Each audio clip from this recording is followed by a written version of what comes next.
I think when we were in the beginning of our work with the women gathering, it really was about trying to understand and make sense of all of the violence, what they were seeing as the disintegration of community and family, and how are we in experiencing all of these different violences and traumas that our peoples, our communities, our families, and that we individually experience. And so part of that framework was always around, like, how are these things impacting our minds, our hearts, our bodies, and our spirits? And how do we bring back that shatteredness of oftentimes those are separate things? Like, we can go deeply into our mind and be logical about stuff. Yep.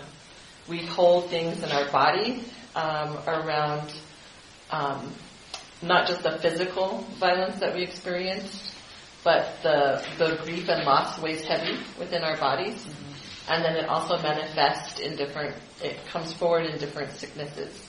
Migraines, backaches, diabetes, these things that our communities experience and what we've been experiencing. And then our heart, because a lot of what we were witnessing in our communities is that as we experienced this, we were shutting down and closing off our hearts. We didn't want to be hurt anymore. So, like in the book Dare to Lead, it's like that armoring up. And in that place of armoring up, my realization and others in our circle is that as we armor up, then we also close off ourselves to those experiences of joy, of life, of connection, of intimacy. So you can't just shut it off here without it affecting everything else. Right. And then the spirit piece is because we've been doing this work, Movement Strategy Center came out with out of the spiritual closet, right? Because we do this work in community, and not everyone was talking about that spirit. And not spirit in a context of religion, but just spiritual energy and spirit that moves, the vibrations, the lightness.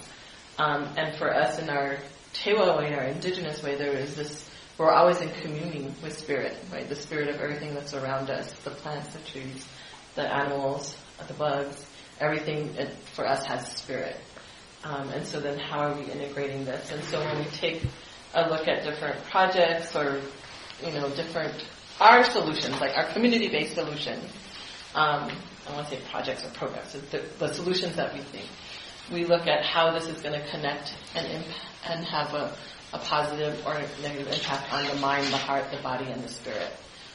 Because for us to be, I really like that authentic self, authentic whole, we have to have all of those in connection to one another.